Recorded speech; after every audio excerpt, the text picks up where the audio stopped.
Okay. Okay.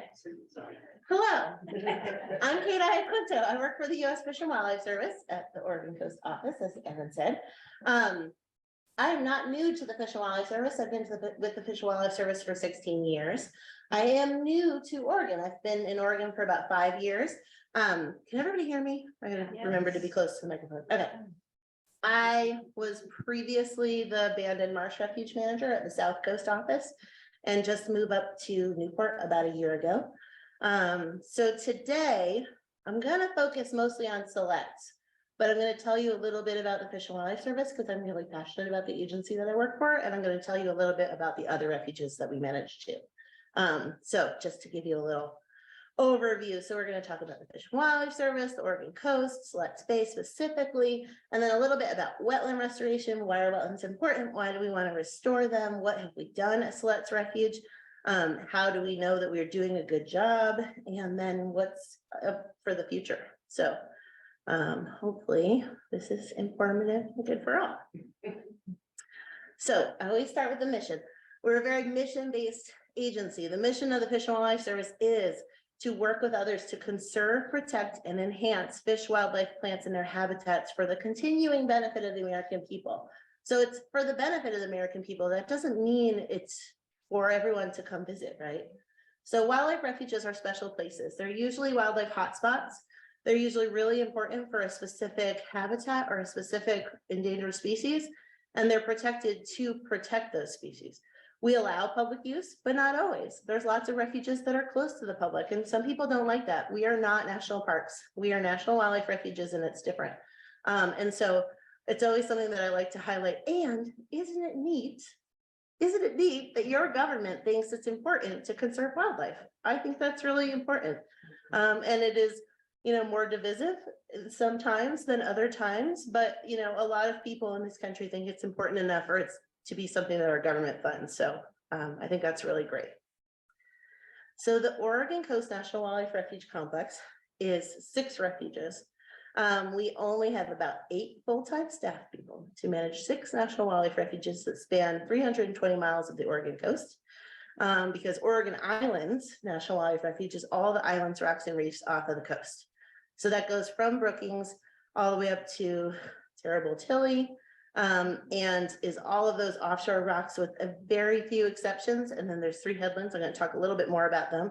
But we manage those refuges for over 1 million nesting seabirds. We've done over 700 acres, and probably it's more than that, of wetland restoration. We're working now on coastal prairie restoration projects at 2 of our refuges. So we do a whole variety of work on these lands. I'm going to start in the north.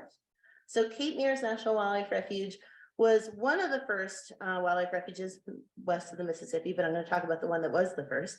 And it was established to protect these headlands that you see in this picture. So if you've been out to Kate Mears Scenic Lookout, it's Oregon Parks and Rec Department manages that. We own land to the north and to the south. And so if you've seen the big spruce, that's on Kate Mears Refuge. So that is that's a kind of a coastal seabird refuge. Then 3 Arch Rocks, which is a set of rocks that are visible from Kate Mears. That was actually the first refuge west of the Mississippi. So it was established during Teddy Roosevelt's time to protect the nesting seabirds there. It's still the largest tufted puffin colony in the state. It's completely closed to the public. It also has a 500-foot buffer around it to fishing vessels in the summer to protect those, you know, really important seabird nesting colonies. And actually, Kate Mears is the one. Does anyone know the trivia fact about Kate Mears?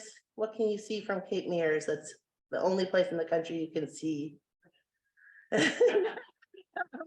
No, for the people on Zoom, somebody said Russia. No, it's not Russia.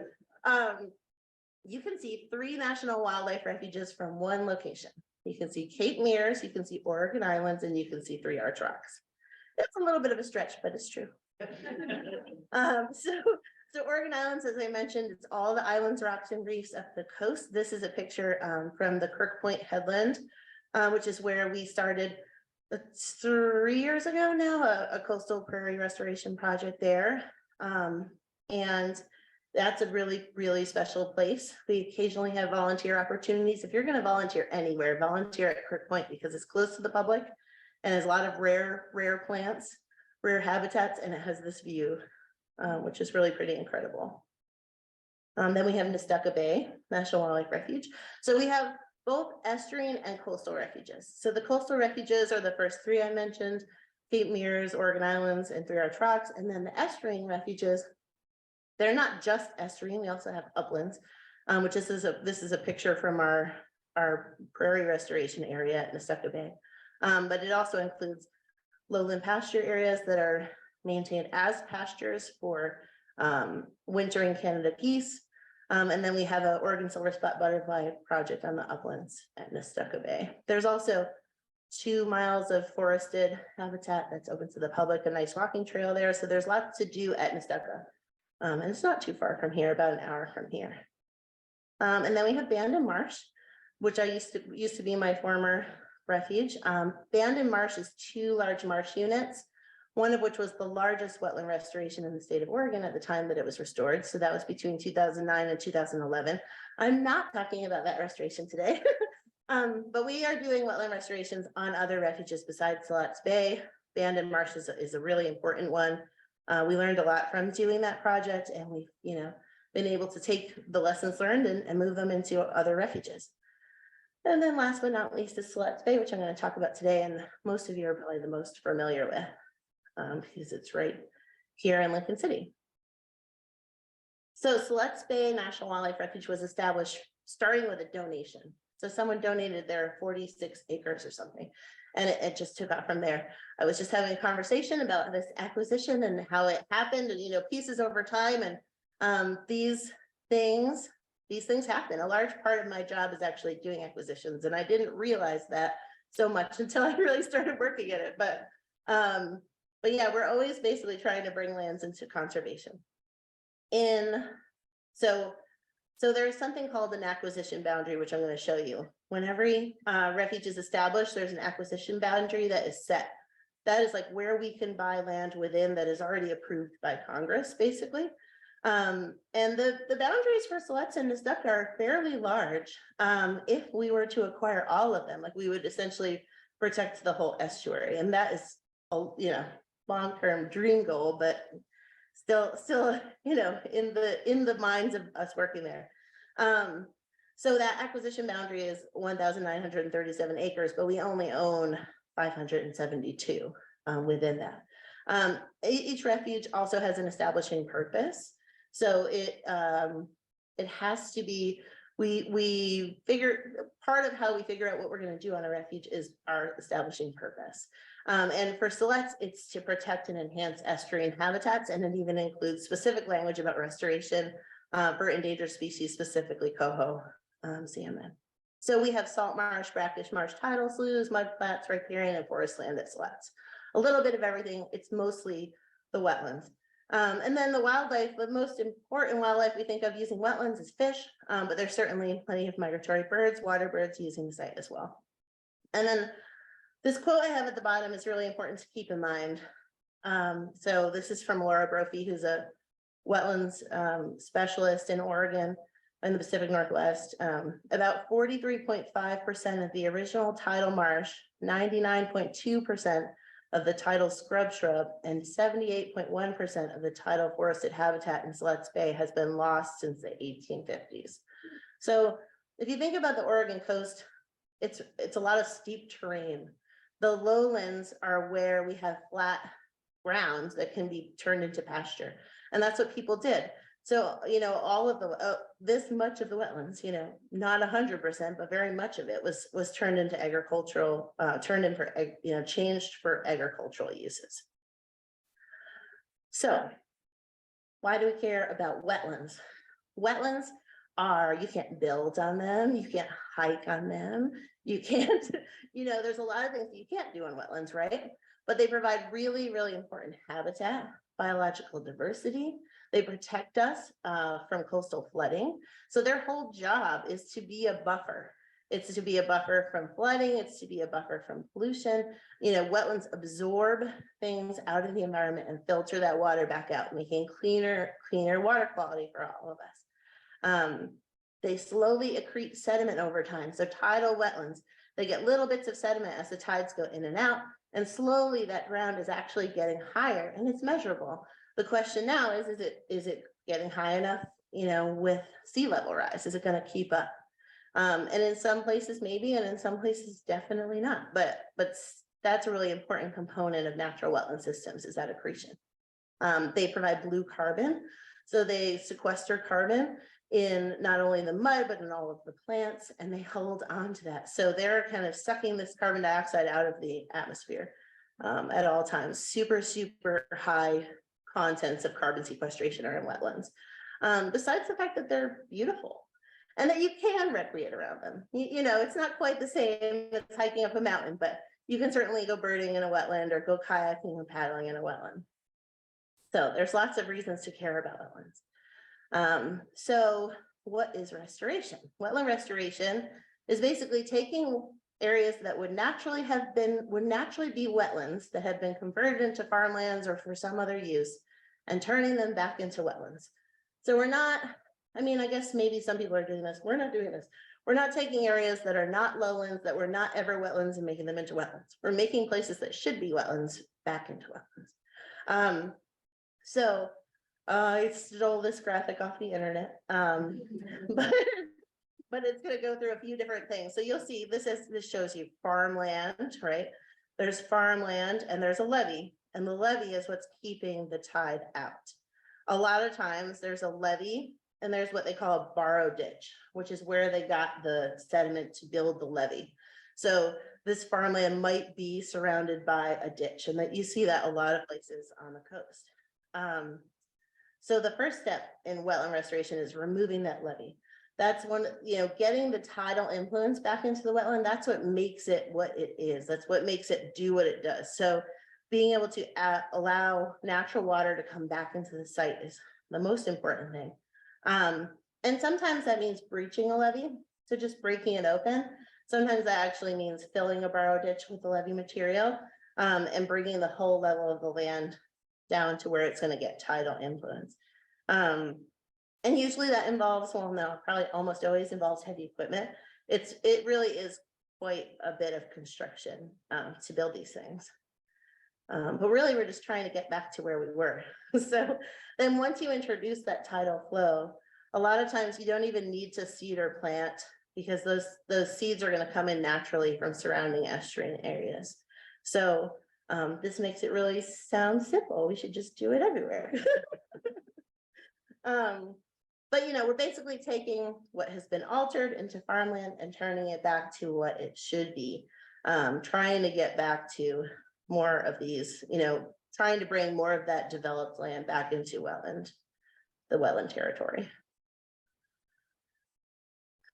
All right, so the acquisition boundary I was talking about is this white line. This is Siletz Bay's acquisition boundary. So we, in theory, could acquire anything within it. And the map on your right side is where we are in Oregon. So Siletz Bay is just south of Lincoln City, north of the Salishan resort. And this is what we own. So everything in green is part of the refuge. Everything that is not, there's a few things that are surrounded by orange. Those are easements. You don't need to know this, but this one is a conservation easement. So it's a privately held, but they can't develop it, and they basically are maintaining this as a wetland. This is with ODOT, so that you can use our parking lot, which I'm going to talk about. But the rest is owned. So all that in green is owned. And I'm going to kind of go through the wetland restorations that we've done on Siletz Bay. That was really, like I said, one of the establishing purposes of the refuge was to restore these areas back to wetland. So the first one I'm going to talk about is on Millport Slough, which is this area here. So Millport Slough is this here, this slough that goes underneath 101. And Millport Slough South was one of the first restorations that we worked on. So this is a picture of it. It's black and white, but it's from 2002, of what it looked like prior to restoration. You can see on the north side, it's a fairly natural site. So this was not altered. There were not levees. There's always natural, dendritic channels and that sort of thing through this side. this side, whenever you see straight lines in nature, besides like trees, you know that it's not actually a natural feature. So so you can see that there is a levee here, and there's a levee all along from Highway 101, all along this whole unit. And then there's these straight line ditches which are often built to kind of drain the water from farmlands. So this project, the goal of the project was to remove the levee that's in purple. There was a failed tide gate. So what happens a lot of times is there's agricultural land that is being used for farming, but the land wants to be a wetland, and it's fighting with the people who want it to be a farm. And so this infrastructure that you put in to keep the tide waters out often fails, and they're very expensive to replace. And it's a huge permitting effort. There's a lot of complicated reasons why the average landowner or small farmer can't really afford to do it. So sometimes you have tide gates that fail, and you get tidal waters introduced to a site when it's not in a restoration state. And then you can have issues with mosquitoes, you can have issues with just like saltwater pooling and killing everything, and like it can't be farmed anyway. So basically when it's in that interim state, it's no good to anyone. And we like to see it restored. So we removed that tide gate. I believe we built up a little bit of a levee around this private property here. And then this levee, there was no borrow ditch. So on this side, there was a borrow ditch, which we filled in with the material from the levee. This one, there wasn't one. And it's very, very expensive to remove material from a site when you're doing restoration. The best bet is to juggle it all around. So we actually just breached that levee in a few places. And this is a photo from when that work was being done. So right where this bulldozer is where the borrow ditch was, basically. So the levee would have been here. They pulled that material back and then graded it down. And this is a cooperative project with the Siletz tribe and with the Forest Service as well. So this happened in 2003. Really, so the refuge was established in 91. This is the first big restoration project. I think I already mentioned what we did here. I have some more pictures though. This is another aerial image of while the work was being done. So you can see, this is the borrow ditch. This is how they were getting out to the site. And that's what it looks like now. So there was levee all along here, and it's all filled in with our native vegetation. And you would never know. When you drive by it on 101, it just looks very beautiful. So, and this is like a current aerial image. So you can see that the levee was removed basically from here all the way over to here, as well as here. Some of those straight line ditches were filled in. The existing channels were cleaned out. Oops. The tide gate was removed. And then we sort of just let it do its thing. So you can do the construction. That doesn't mean it's going to change instantaneously. It takes time for native plants to come back. Even if you do planting, it takes time for the sediments to sort of accept that tidal flow again and really become a more naturally operating system. And in a lot of cases, as in this one, we have a natural site right next to an altered site. So you can use the natural site as a reference site to compare over time. And a lot of our projects, we've done that mostly through partners, through really experienced folks that study wetlands and restored wetlands and how they change over time. And I'll talk a little bit more about that later. But you can basically compare a reference existing natural site to a nearby restored site to see how the restored site is catching up to what it should be. Okay, so the next one is Alder Island. So lots of people here have probably been to Alder Island. You may not know it's called Alder Island, but that's what we call it. It's that parking area that's right off of 101. It leads you out to a little trail on this island here, which you can also see in this picture. This is a much smaller project and was done more recently, but these are the basic plans. We put in a loop trail. So if you haven't been, you should definitely go. There's a big Siletz Bay Refuge sign on 101 as you're driving north. You can pull into the parking lot there.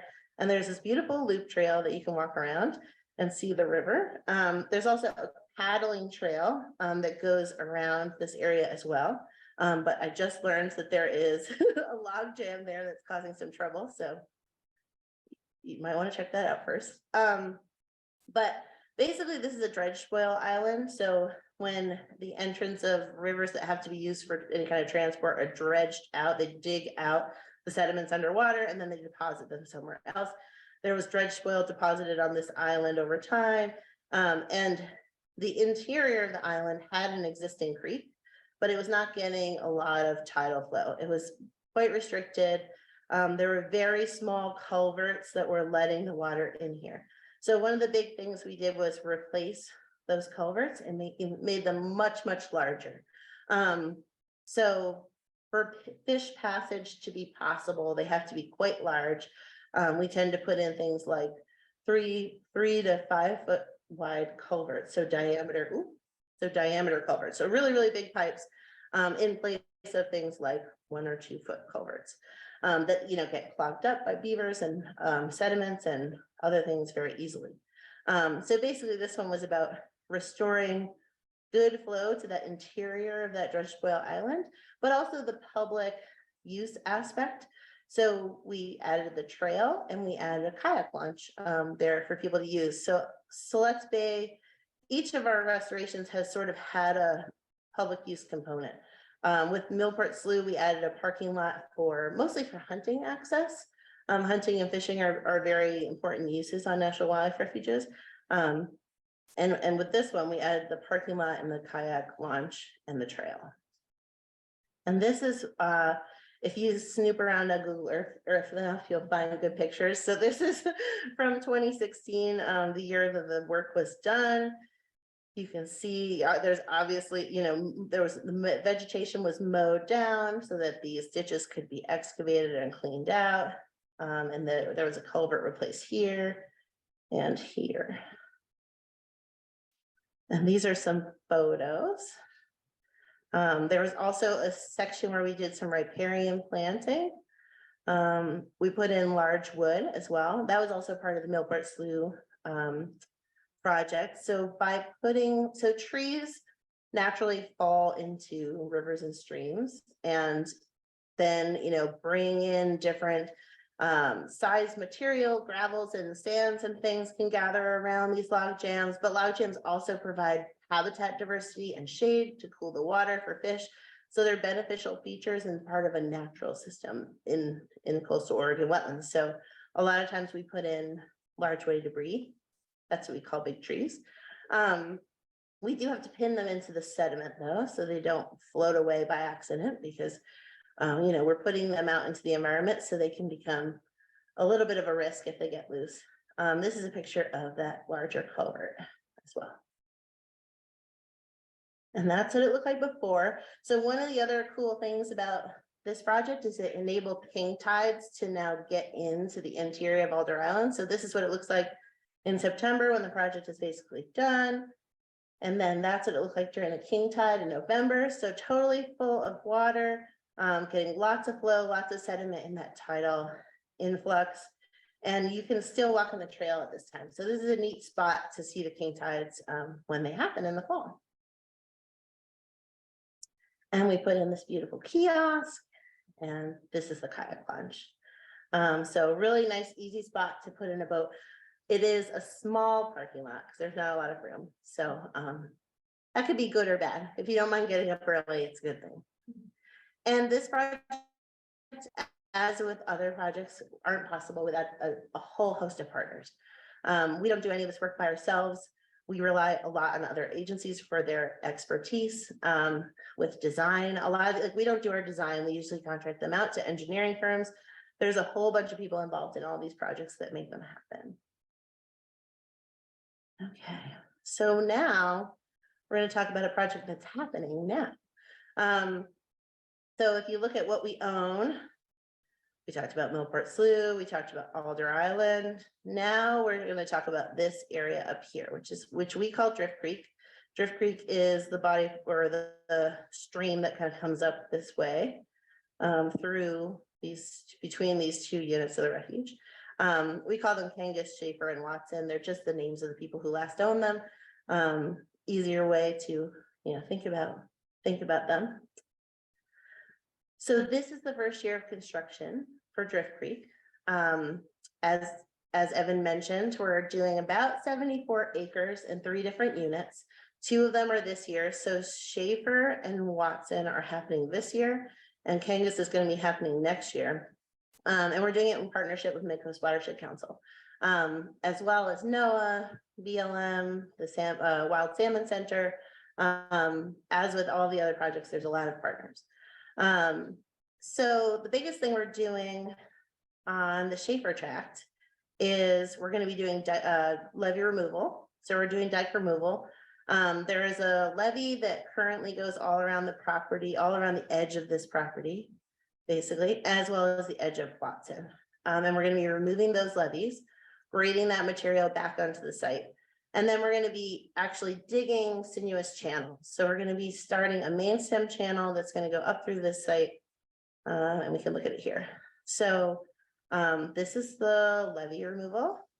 This is going to be a completely new channel that's going to have secondary and tertiary channels coming off of it. I mentioned before, it's hard to get rid of those extra materials when you have a lot of extra dirt that you're moving around. For this project, we're going to be creating these, we're calling them habitat mounds or high marsh planting areas.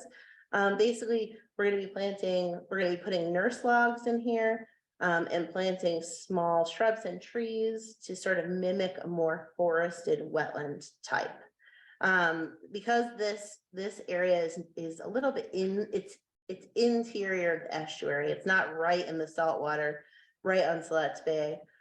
So trees will do well here, and forested wetlands are actually in the most decline out of any of the wetland types. These hatched areas up here are 2 areas where we did a whole bunch of riparian planting to test out, what species we're going to grow well, and just to kind of give us a head start on the project. So the construction of this is going to be happening this year, including this Watson tract as well. The biggest thing, like I said, is removing those levees. We're removing some dilapidated culverts that used to be on the site that are sort of just sitting in the water now. So getting those out of there, reintroducing floodplain flow to this tract. So there's a little bit of water that's going to be coming in at each of these points. This whole area under a king tide scenario right now is flooding basically already.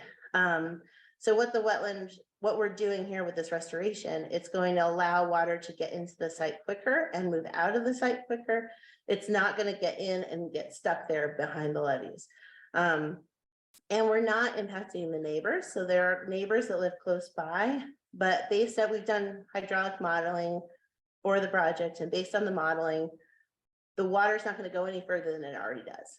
Part of the reason why you move around sediments on the site is you're just kind of shuffling things in the bathtub.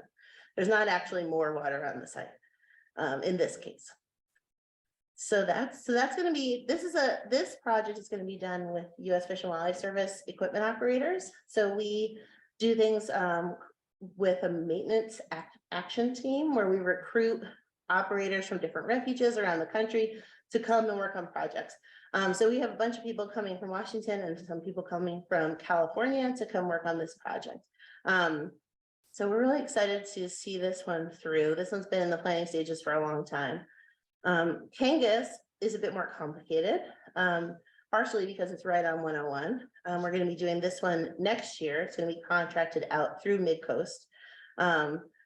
Because of the complication, we decided to contract it out instead of having our people do it.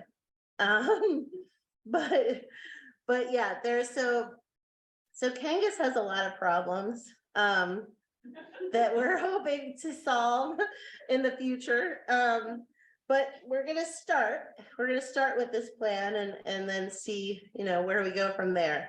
One of the first problems it has currently is there's a straight line ditch that goes right down next to 101. So what does that do? It collects all the dirt and trash and pollution from the road.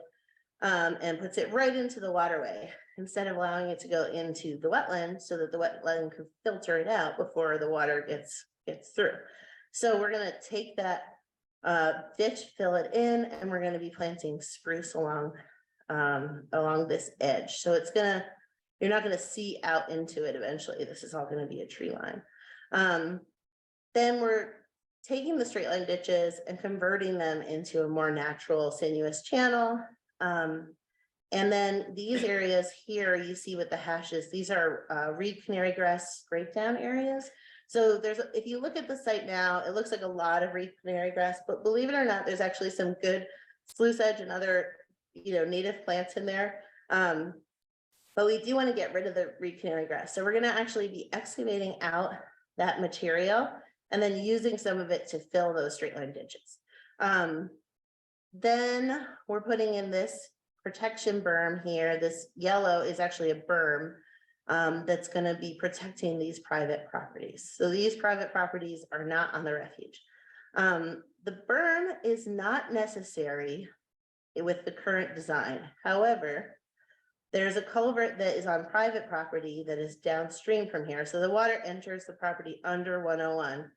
There's a culvert like over here on private property that is very jammed up and restricting tidal flow into the system. If that culvert gets blown out by a big storm, this whole thing is going to get a lot more water.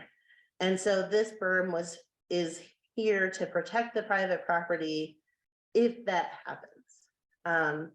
Now that's on the list of properties that we would like to acquire. So, maybe there's something that we can do about that to kind of mitigate those risks. And that's something that we're also working with Midcoast on. So Midcoast has gotten some funding to model what it would look like to remove that culvert. So this project this year and next year is just the first step. All of the work is happening on existing refuge land, but we want to work with private property adjacent to the refuge.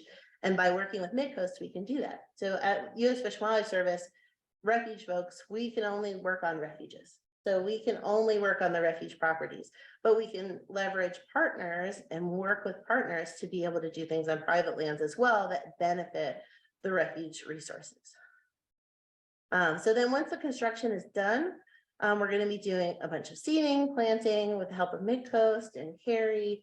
We need to talk about that soon. But yeah, we're going to be doing a bunch of planting on the site. And then it will, be up to nature to let it kind of bounce back. So how do we know if we're doing a good thing, if we're doing a good job? Well, we can monitor it. As I mentioned earlier, we can compare reference sites to restoration sites. So you can see this is the water quality over here. This is the salinity, the temperature of the water over here. Salinity and temperature are proxies for, good water quality fish. You can compare this site to this site and figure out if they're comparable. Should they be comparable? You can monitor changes in the vegetation, see how it's growing, what took off, what didn't. If things didn't grow there, if crabapple doesn't want to grow on Schaefer Tract, then Evan will be very sad. But but we might want to plant something else that's going to do better. So so seeing how what you've done has changed the land, as well as the soil characteristics and water quality. You probably can't see this report, but this is a report that just came out in 2022 that was looking at the abandoned marsh restoration. A bunch of researchers from OSU and from the South Slough and Laura Brophy, and the Siletz tribe, they basically have been monitoring the abandoned marsh restoration since it happened. So they're looking at a whole bunch of these sort of characteristics of the control site, the original refuge site, and the restored site to see how it's kind of keeping up and is it developing the way that we expected it to. So by looking at all of these things, including fish, like is fish use actually improving? We can document what we learned, and we can continue to do better the next time that we do it. So we're always improving, always learning. These sort of reports, they don't just sit there and not get looked at. Like we read them, we learn from them, we take that information and we do stuff in the next project to make it better.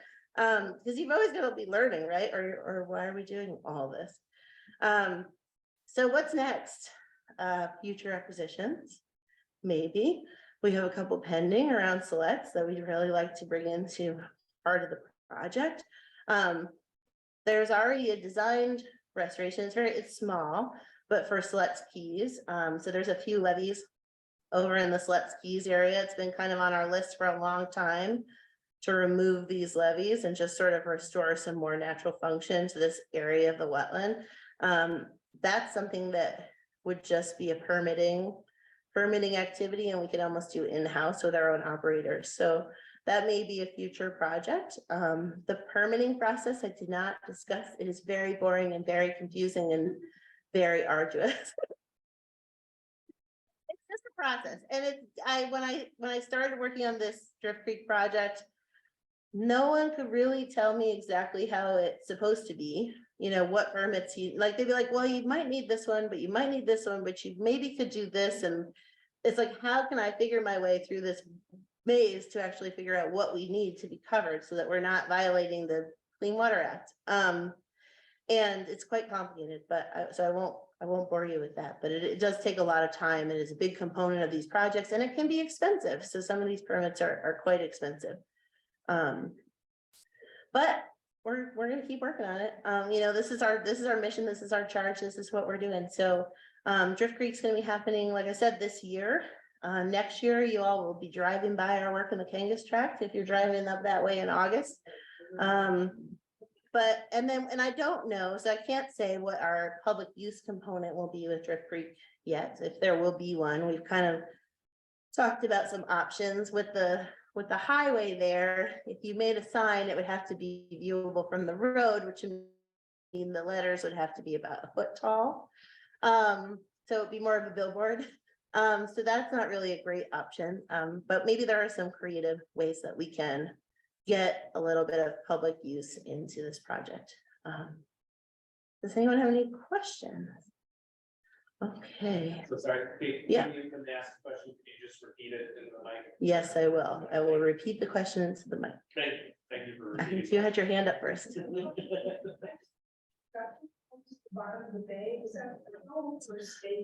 So yeah, if you look at the bay. Oh, yeah, how fast I forget. The question was, who owns the bottom of the bay? And I believe it's state. So these are state waters in here. So and BLM actually owns, like there's a little bit of land here that BLM owns, which is one of the ways that we can make a nexus to have BLM be our lead permitting agency for this Drift Creek project, because they're a neighbor and they're contributing large wood as well. But yeah, I believe these are state waters in Siletz Bay. There's always a question of that with channels that are in the refuge, whether those are state, and if they were dug, does it then become a navigable state waterway? And it depends on who you ask. But the state people will say, yes, it's state. And then some refuge managers will say it's on the refuge. We put it there. It's not state waters. It depends on who you're asking and who you're working with. And yeah.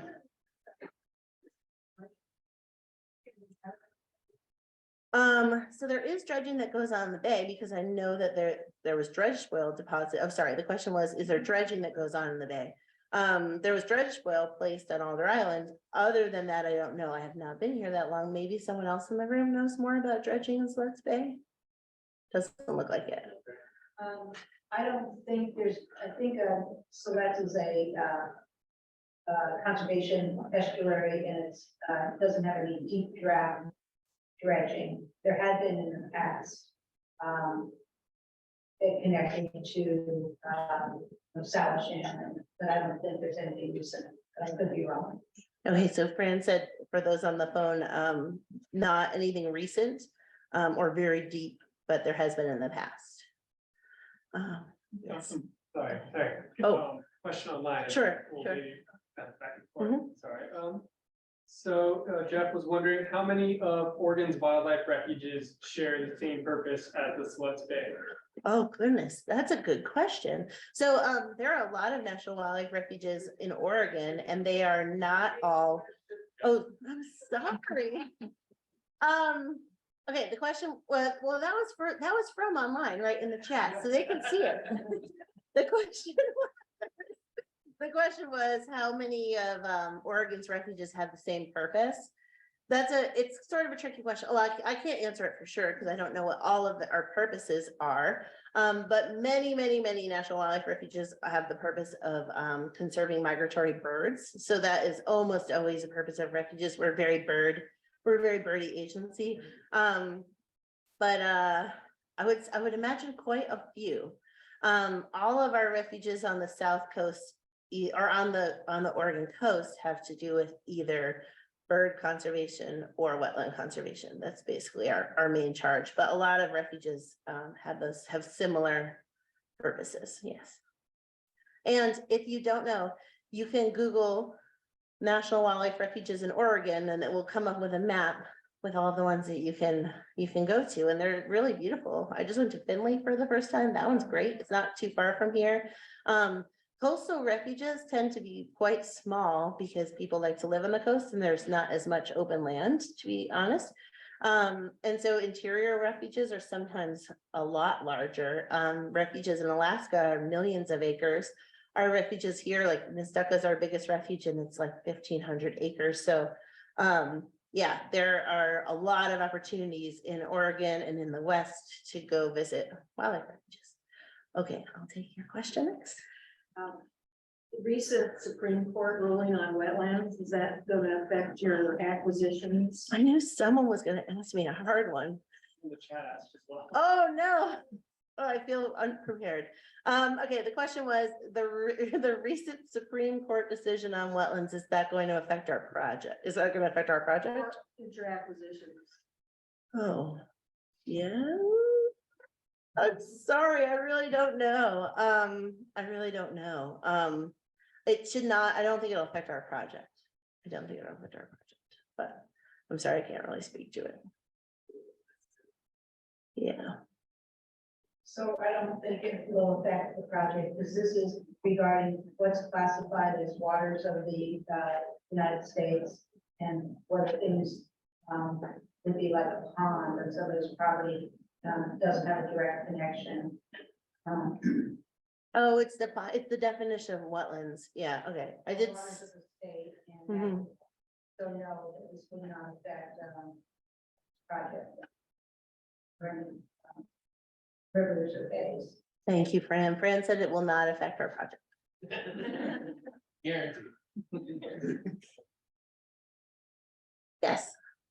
You know, in one sense, I'm surprised there's not more federal wildlife refuges along the Oregon coast. You know, just because you plant places like Salmon River, Beaver Creek, so forth and so on. And so, I mean, obviously a number of those are in other types of public ownership. I'm sort of surprised why there really aren't more US fish and wildlife refuges. That's a great question. Why aren't there more wildlife refuges on the Oregon coast? I wish there were. Sometimes it has to do with timing and appropriations. We were just talking about the property down south of Bandon. It's a BLM scenic site called New River. That was almost a national wildlife refuge, but BLM had the money and we didn't. We are notoriously underfunded and understaffed compared to other land managing agencies, especially the Park Service. They get all the money.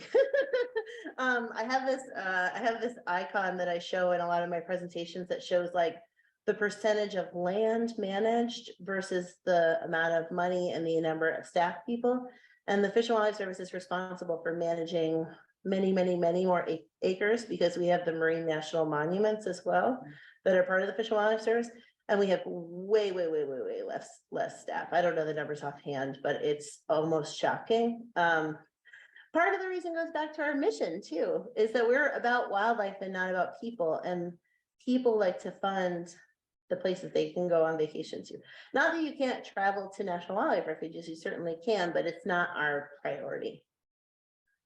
Go ahead. So I noticed on your list of refuges in this region, you didn't include the Nesquin Marsh unit.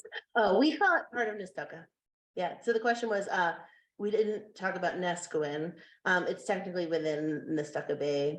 National Wildlife Refuge. Yeah, so a lot of people don't know we own property down in Nesquin. It's basically north and south of that almost always flooded golf course, and as well as some property sort of behind the beach, just north of that, the kind of settled area there in Nesquin. Great Not- black bear.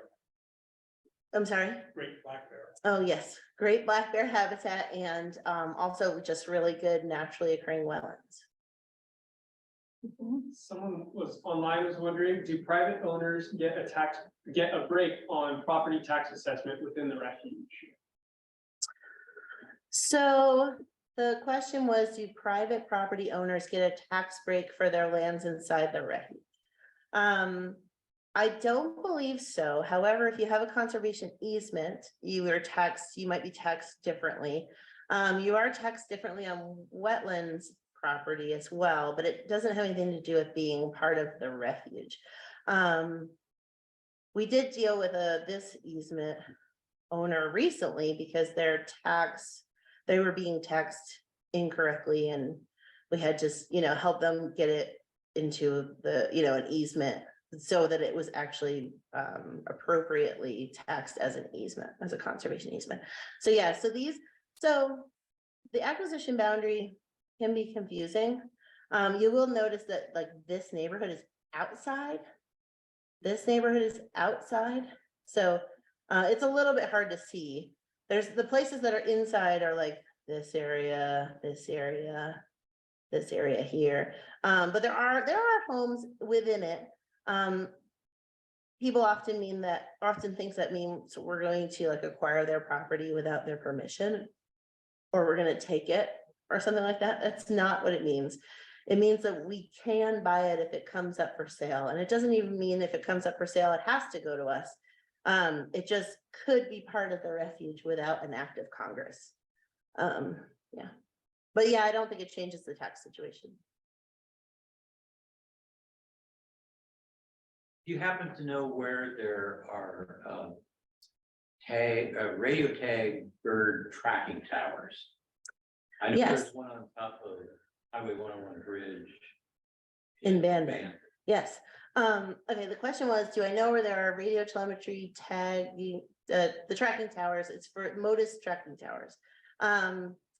We're working with so in the Fish and Wildlife Service, there are refuges are land owning part of Fish and Wildlife Service, but there's tons of other people that work for the agency that do different things with the same mission.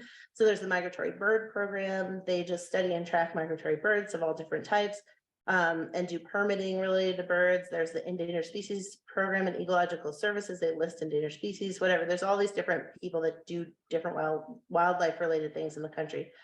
We're working with migratory birds on getting Modus towers set up. So there's this thing called the Modus Network. It was started by Wildlife Canada. They are radio telemetry towers. They're basically tags that are on a single frequency but have a unique code, and they can be detected by these towers that are always looking for the one frequency. There's a lot of advancements in these kinds of tags, but we are working with Migbirds to try and get them located along the coast, and we did do the one on the Bullards Bridge down at Bandon, near Bandon Marsh. We were looking for sites near refuges because they tend to be sites with a lot of birds, right? That could potentially have, these birds flying by or nesting nearby or whatever. So the Modus network on the East Coast is very well established. So there's a whole series of towers that go down the whole Atlantic Flyway. And because there is this tower network that can detect your birds, and basically what happens is you put a tag on a bird, it flies down the Atlantic Flyway, and every tower that picks it up sends you data. So you know how long it took it to get from New York to North Carolina or whatever. So the West Coast Modus towers, there's not that many of them. You can go on the Modus Network site and see where they all are. We've specifically been we worked on the one in Bandon, but that one keeps blowing down because it's on top of the Bullards Bridge. It's so windy and exposed there that it's broken twice. So we're working on it. We are going to be putting one up at Cape Mears this summer. And we're working on getting one on the Hatfield Marine Studies building, right here, in Newport. So those are the ones at our complex. I believe there's one at Willapa. I don't know about all of them, but the Mike Birds is working with refuges to try and site them around refuges. So you'll be seeing more and more, but you can go on to, if you just Google MOTUS, MOTUS network, you can go on and see where the towers are. And you can actually follow a particular tower. So if you want to see the Swainson's thrush that keeps coming through Bandon and then going to the East Coast, you can see that data by looking at those towers. So it's one of those, if you build it, they will come. You know, there will be more projects if the network is better. So we're trying to put more up. Good question. I know a lot more about things other than wetland restoration, I would say. So if anyone has other like coastal bird questions or things like that. No? What's your favorite coastal bird? Oh, it's piping plover, clearly. I'm from the East Coast, so. West, I mean, I would guess I would still say snowy plover, because they're like little dinosaurs. They walk more than they fly. Sorry, another coastal bird question. Boundaries determined, are they biologically or ecologically, the white ones, informed? 'Cause some of them seem very straight and somewhat arbitrary. Yeah, that's a great question. How are the acquisition boundaries determined? So I don't know all of the specifics of this. But I do know that sometimes they are biologically determined. So, so we can do, we can expand our acquisition boundary. There's a process. And sometimes it goes well and sometimes it doesn't go well because of how it's perceived. We tried to do a boundary expansion at Bandon Marsh. If you look at the boundary of Bandon Marsh, it's very tight to what is owned now.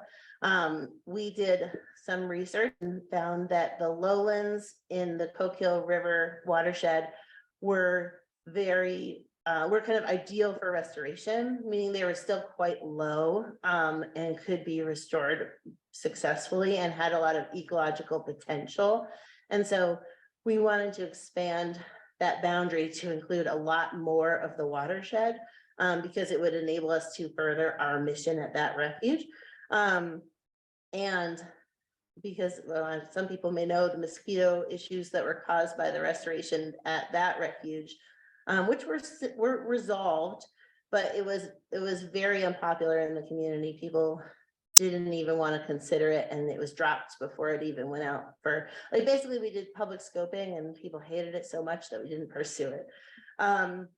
There are sometimes acquisitions that come up that are near refuges that are not in our boundary, and we can expand the boundary to include those, but that does have to go through that process unless it's less than 10%.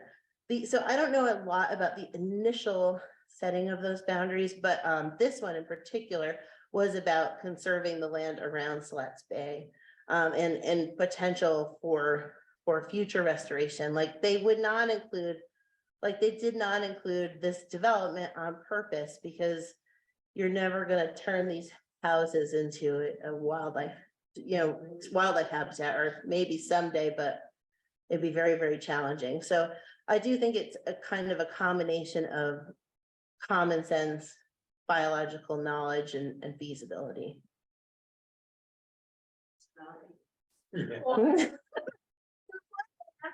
Someone in the audience said tsunami. Yeah, one day after the tsunami takes everything out on the coast, maybe more of it will become national wildlife refuges.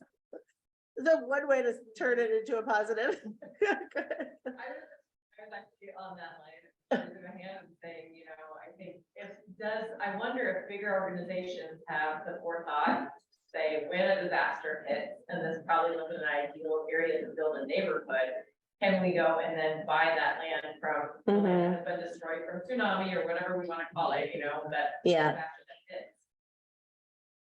Very good point. I believe that there's a vision in the boundary rules that you could do 10% out. Oh, yes. Yeah, that's true. Yeah, so if something comes up that's outside the acquisition boundary, but it's less than 10% of the acreage of the refuge, you can acquire it. And you just do like a slight boundary line adjustment. we did that recently at Nestucca. It's fairly simple process. The large boundary expansion, if it's at more than 10% or not adjacent, is more challenging. Last one here. Yep. I was just gonna say, politics also drives a lot of it. You want to get community support, Mhm, and if you know that there is opposition to particular geographies, mhm. the first round of design, you may want to just hold off and build your relationships Yeah. first. That's so, comment from the audience is that politics are also involved and building relationships are really important. We were just having a discussion about how there was a lot of heartburn over acquisition of Nestucca. The farmers in that area thought that they weren't gonna be able to continue their livelihoods, and they really saw it as a threat. In the longer term, it has turned out to be very a cooperative relationship and beneficial for both the farmers and for us.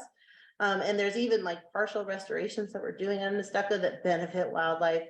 And continue to allow the farmers to do what they are doing on the land, whether it's grazing cattle or growing feed. So there are ways to make these things work and to get people on your side, to get people to see the good side of conservation. And that's one of the things we're always trying to work towards. So, yeah, thanks everybody for coming. Thank you, Kate.